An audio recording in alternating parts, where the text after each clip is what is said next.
Bienvenue à cette nouvelle rencontre de l'école des disciples. Nous rappelons que c'est le rendez-vous justement qui a vocation à encourager, accompagner justement dans la relation avec Dieu, le caractère de Christ. Lorsque nous nous retrouvons ici, c'est pour aborder justement ces sujets pratiques qui concernent la relation avec Dieu, permettre aux uns aux autres de s'enrichir et pouvoir avancer aisément dans leur relation avec Christ. Aujourd'hui, nous voulons aborder un autre sujet, une autre leçon, toujours pour permettre aux uns aux autres de prendre de la hauteur, d'avancer également dans leur relation avec Dieu. Cette fois-ci, nous nous intéressons à la méditation de la parole de Dieu. Quatre choses fondamentales que vous devez justement pouvoir tirer de vos moments personnels de méditation de la Bible. C'est vrai que nous avons parfois souvent eu à évoquer beaucoup de choses ici, mais de manière spécifique aujourd'hui, nous voulons revenir sur ce sujet parce que nous nous sommes rendus compte qu'il y a beaucoup d'éléments qui ne sont pas pris en compte. Les uns et les autres sous-exploitent un peu ce qu'ils font, ce qu'ils doivent faire pendant leur moment de méditation, et nous avons des vies justement qui se retrouvent privées de substances, d'aliments spirituels stratégiques et déterminants. Donc nous croyons qu'avec l'aide du Saint-Esprit aujourd'hui, chacun va rapidement prendre un peu plus de précautions dans la pratique personnelle de la méditation de la parole de Dieu, et voilà, grandir également dans la connaissance de Christ. Donc nous voulons rappeler également que lorsque nous amorçons l'émission, si vous avez des questions ou des préoccupations, vous avez d'abord la possibilité de nous contacter directement par WhatsApp ou par SMS, que vous soyez à l'intérieur ou à l'extérieur du pays. Donc vous nous contactez par SMS ou WhatsApp au 657 45 66 23. Si vous êtes hors du pays, vous précédez ce numéro de l'indicatif plus 237, donc plus 237 657 45 66 23. 657 45 66 23. Nous allons vous laisser quelques instants pour pouvoir bien vous installer. Pour pouvoir bien vous installer, parce que une fois que nous aurons commencé, c'est pas sûr que nous allons avoir un temps d'arrêt. Donc rassurez-vous, nous sommes là, vérifiez que vous avez assez de crédit lorsque vous aurez la possibilité tout à l'heure de poser vos questions.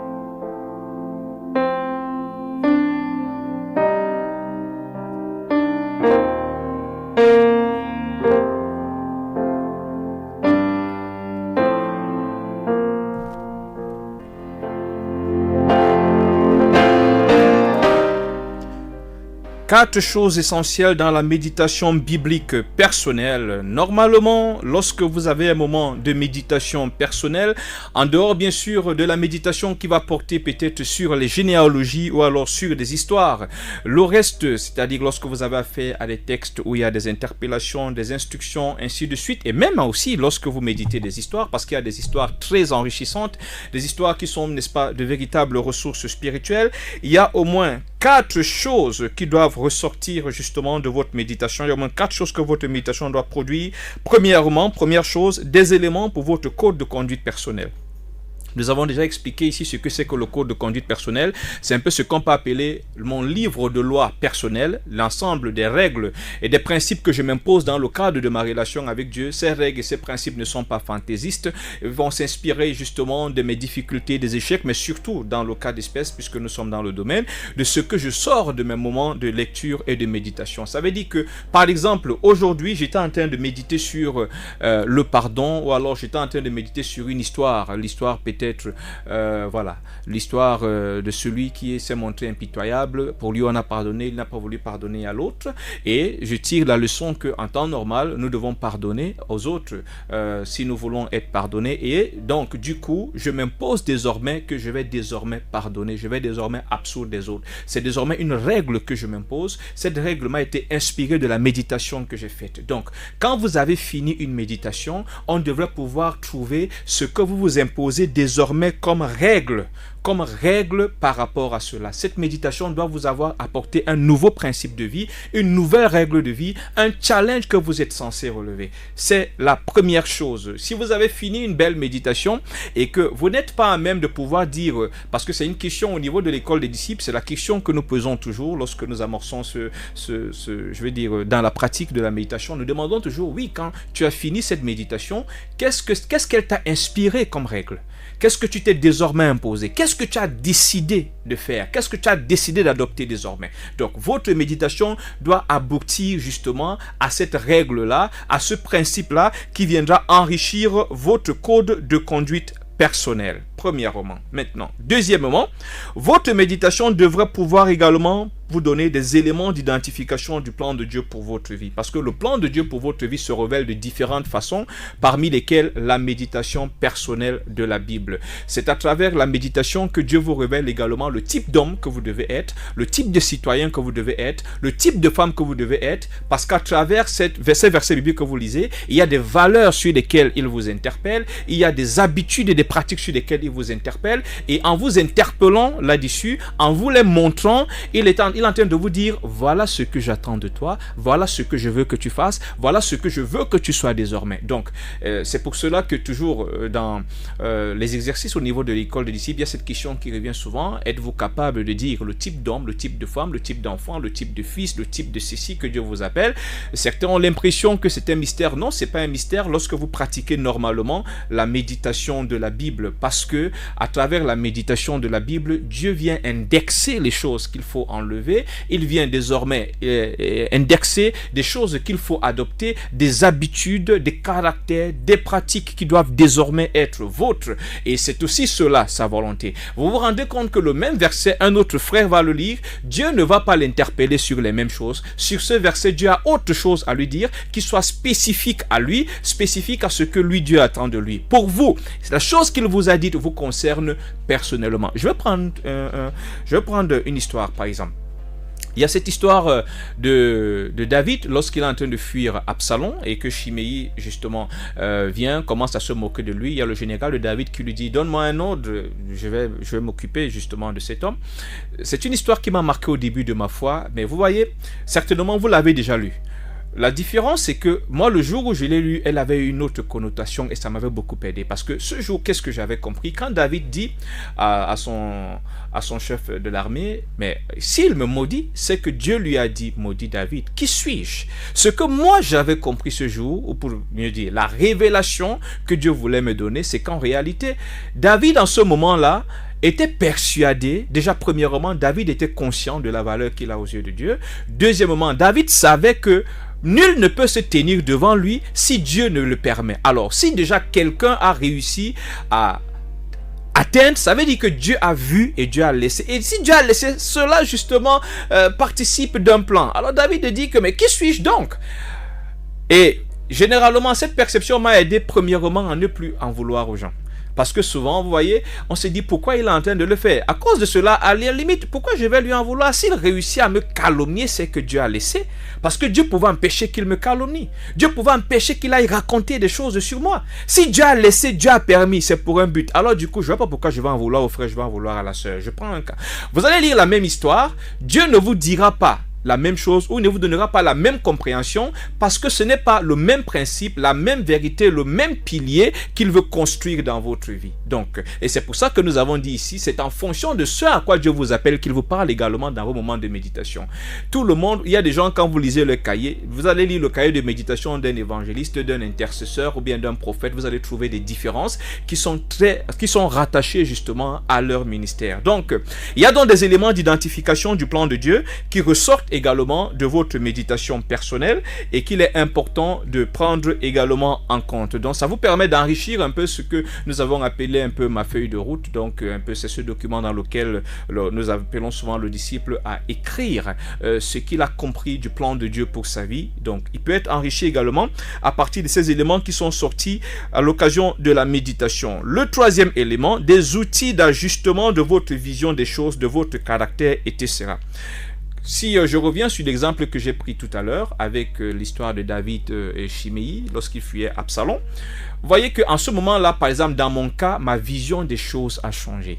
Il y a souvent, dans la méditation, Dieu nous apprend à voir les choses autrement. Et c'est normal, parce que dans Matthieu 11, à partir du verset 28, le Seigneur nous amène à son école. Il nous appelle à entrer à son école, donc il nous rééduque. Il nous apprend à voir les choses nouvellement. C'est là, on parle du renouvellement de l'intelligence, une nouvelle façon de comprendre, une nouvelle façon de voir la chose. C'est pour ça que nous avons dit souvent, régulièrement, qu'un chrétien qui ne s'expose pas à la parole de Dieu a choisi de rester brut. Il a choisi quelque part de rester animal. Il a choisi de rester aveugle parce que le contact avec Dieu à travers sa parole vous donne l'occasion justement d'être, si on peut employer le terme, domestiqué, c'est-à-dire dressé, arrimé sur les principes et les valeurs du royaume. Donc, à travers la méditation personnelle, Dieu donne des outils qui vous permettent d'ajuster votre vision des choses, d'ajuster votre caractère.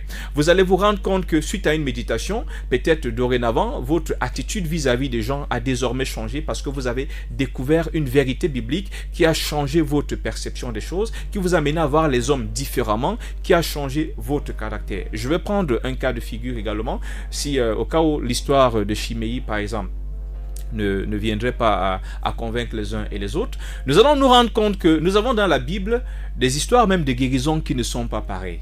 Je vais prendre le cas simple. Nous avons ce cas que Jésus, quand Jésus va juste lui dire ta foi t'a sauvé. À un autre, Jésus va dire tes péchés te sont pardonnés. À un autre, Jésus va prendre la salive, il va mélanger avec de la terre qu'il va mettre au niveau des yeux et il va lui dire voilà, va te rincer les yeux. Nous allons trouver un autre cas où Jésus va lui dire est-ce que tu vois bien? Il va dire je ne vois pas bien. Jésus va intervenir plusieurs fois. C'est le même Jésus et différents cas qui commencent déjà à nous permettre. Ça nous change notre façon de voir. Avant, peut-être vous disiez non, c'est uniquement peut-être par imposition des mains que les guérisons miraculeuses peuvent se faire. Mais dorénavant, vous avez vu que Jésus a utilisé par exemple de la terre, qu'il a mélangé avec de la salive. Vous vous rendez compte que, ok, il y a peut-être autre chose qui peut être faite dorénavant. Alors, votre vision des choses change. Vous aviez l'habitude peut-être de mal juger ceux qui imposaient les mains. Vous aviez l'habitude peut-être de faire ceci. Et il est arrivé que cette rencontre avec Dieu, ce verset biblique, cette pratique, cette forme ou ce cas vous a permis de voir les choses autrement. Votre vision des choses, justement, s'est ajustée. C'est pour cela aussi que nous aimons souvent poser cette question en guise d'évaluation.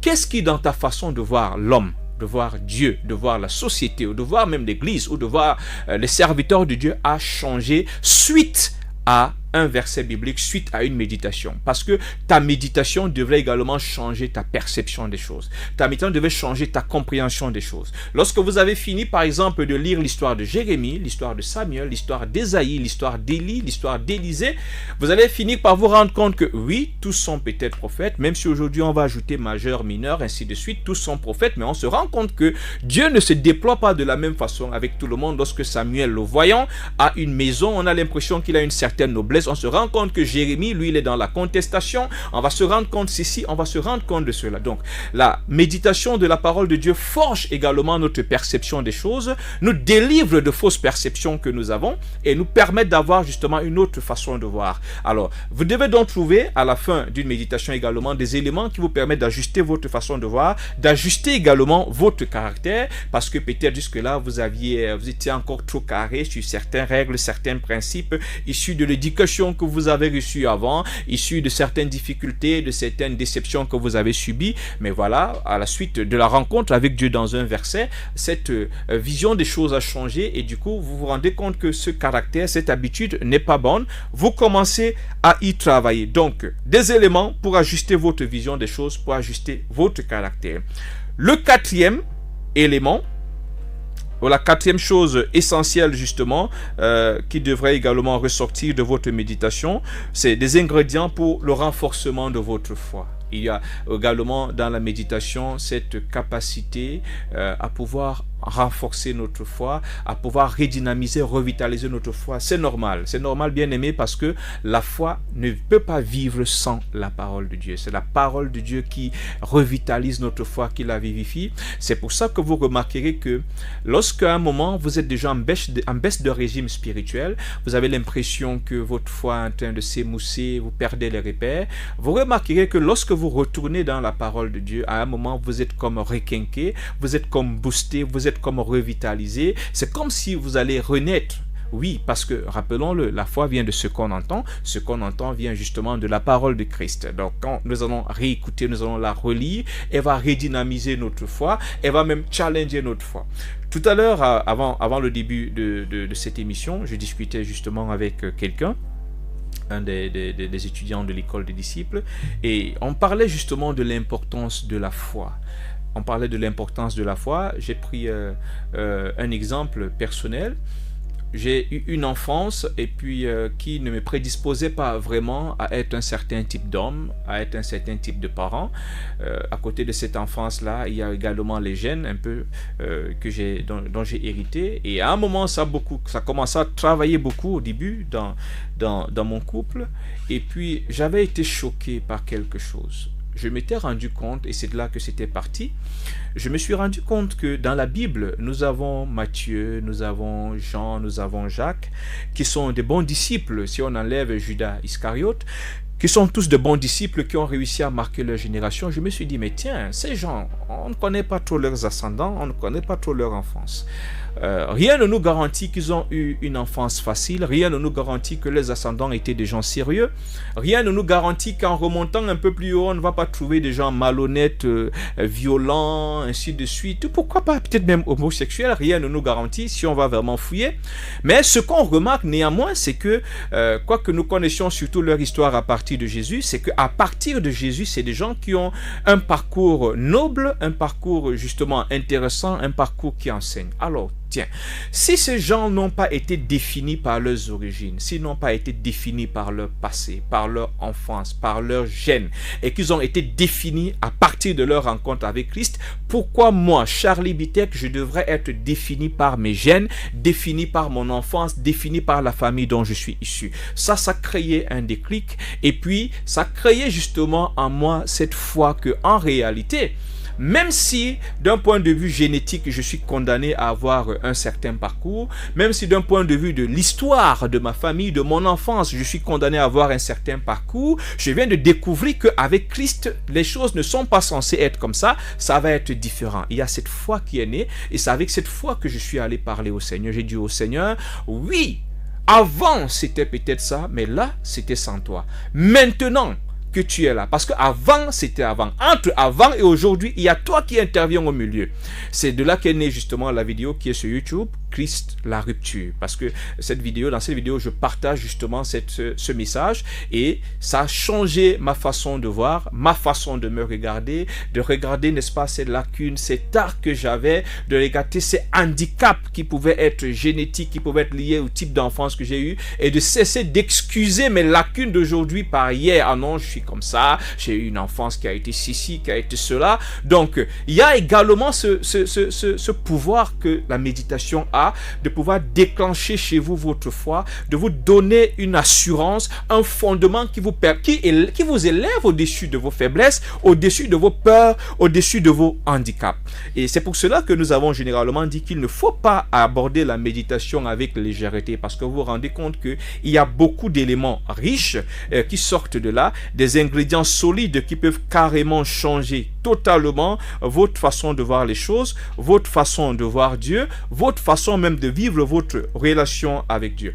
Donc, nous allons rester un peu fidèles à nos habitudes. Nous savons que le sujet, il est assez important, assez consistant. Donc, nous allons prendre une légère pause pour les quelques minutes qui nous restent. C'est le temps pour vous déjà de commencer déjà à nous envoyer vos questions, vos préoccupations, pour ceux qui en ont, des questions, les préoccupations par SMS ou WhatsApp au 657 45 66 23, ou même votre témoignage aussi, 657 45 66 23. Si vous êtes hors du pays, c'est plus 237 657 45 66 23. Signez votre message, dites-nous depuis quel pays, quelle ville, quel quartier vous nous écrivez, et veillez à ce que votre message soit lisible. Plus 237 657 45 66 23. Près de ton cœur, je peux entendre ta voix, Seigneur. Tu seras toujours là.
4 choses essentielles dans la méditation biblique personnelle, nous les avons listées, nous les avons expliquées et cela va aussi être important pour ceux qui justement suivent les leçons, le programme de l'école des disciples sur Telegram parce que bientôt justement nous allons aborder le module de la méditation biblique personnelle et nous voulons aussi profiter pour insister sur la nécessité de noter vos méditations parce que nous avons rencontré beaucoup de chrétiens qui ne notent pas leur méditation, ce qui est dangereux. Parce que si vous considérez la méditation comme étant l'opportunité par laquelle Dieu vous parle, le fruit de vos méditations devrait être considéré comme étant la révélation de Dieu pour votre vie. Lorsque vous ne notez pas, il y a des situations qui peuvent se produire pour lesquelles vous avez besoin de vous souvenir. Parce que l'expérience a prouvé que pendant que vous êtes en train de créer votre méditation, le développement que vous faites, il va ressortir certains éléments qui restent là, qui sont écrits. C'est différent lorsque vous stockez dans votre tête. Vous pouvez peut-être stocker la vérité fondamentale, mais lorsque vous développez, vous constatez qu'il y a des choses plus pratiques et plus concrètes qui vont rester.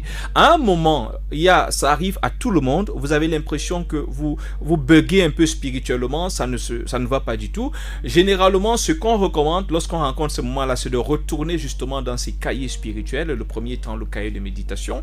Lorsque vous avez pris la peine de noter une méditation et tout ce qui vous est inspiré pendant que vous méditez et que vous vous retrouvez justement pendant cette période de crise, en retournant dans votre cahier, vous avez la possibilité de vous requinquer très rapidement, d'identifier à partir de quel niveau vous avez chuté et voir justement qu'est-ce que vous pouvez corriger. Alors, ne gardez pas tout dans la mémoire parce que votre cerveau peut justement subir les affres de Alzheimer ou de tout autre problème. Ce que vous aurez stocké va disparaître. Alors que quand c'est dans votre cahier, vous pouvez le relire, vous mettre à jour, sans oublier bien sûr qu'un jour, peut-être, votre postérité va tomber dans ce cahier et se retrouvera édifiée par ce que vous aurez écrit. Donc, prenez la peine. C'est aussi vrai que malgré les raisons que les uns et les autres donnent, nous avons constaté que c'est surtout un problème de paresse. En réalité, il y a une certaine paresse, il y a une certaine légèreté. Les gens estiment que écrire prend beaucoup de temps, mais donnez de la valeur à votre relation avec Dieu, parce que pour ceux qui sont à l'école, ils s'appliquent bien à noter. Alors, si à l'école vous appliquez, l'école qui va s'arrêter, le diplôme s'arrêtera le jour où on va vous enterrer. On n'a jamais enterré quelqu'un avec ses diplômes. À plus forte raison, ce qui vous conduit dans l'éternité. Vous devrez faire un peu plus attention à ce niveau, bien aimé, pour justement donner au Seigneur toute sa place et toute sa valeur. Nous approchons de la fin. Voilà, on va essayer rapidement de prendre ce message. Bonsoir révérend, merci pour le sacrifice. Nous encourager à continuer la marche avec le Seigneur malgré les cailloux. Je viens confirmer votre affirmation concernant la méditation. Je passe des moments assez difficiles et parfois j'ai envie de tout lâcher. Seulement, chaque fois que cette pensée monte, je vais dans la présence de Dieu.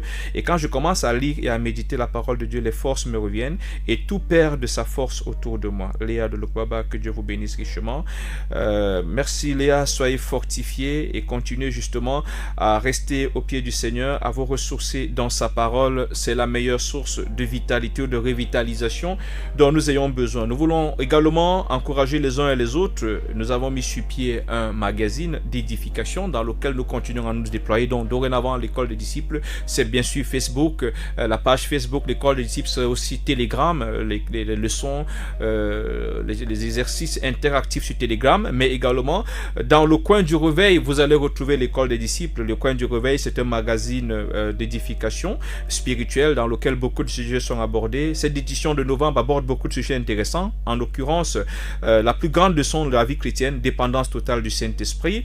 On aborde également la question des divorces dans l'église contemporaine. Qu'est-ce qui pose problème? Comment éviter qu'on en arrive là? Il y a un conseil à l'endroit de la jeune fille chrétienne. 6 bonnes raisons de lire et méditer la Bible. Donc, vous voyez, il y a là, dans l'édition de ce mois, un sujet en rapport avec ce que nous abordons ce soir. Dois-je nécessairement intégrer une église? C'est une question qu'on se pose. Est-ce qu'il est important d'aller dans une église? Vous y trouverez des éléments de réponse. Quelques erreurs à éviter dans l'évangélisation. Également, vous allez trouver beaucoup de contenu à l'intérieur. Un témoignage vibrant de quelqu'un, un jeune qui a été délivré de l'homosexualité, un homosexuel actif que Jésus a délivré. Également, une alerte, attention aux actions et pratiques secrètes. Donc, pour également avoir votre exemplaire de ce magazine, Argentine, vous contactez justement le même numéro, le 657 45 66 23, 657 45 66 23. Ceux qui veulent rejoindre le programme des classes d'affermissement qui a commencé en octobre, qui finira en mars, vous contactez le 694 89 60 31 pour intégrer justement les cours de l'école des disciples, le programme interactif dans lequel nous sommes, 694 89 60 31. Et si s'achève cette édition, heureux d'avoir pu servir avec vous. Je suis Esaïe Charlie Bitec de Bon. Rendez-vous la semaine prochaine, s'il plaît à Dieu. Soyez fortifiés en Christ.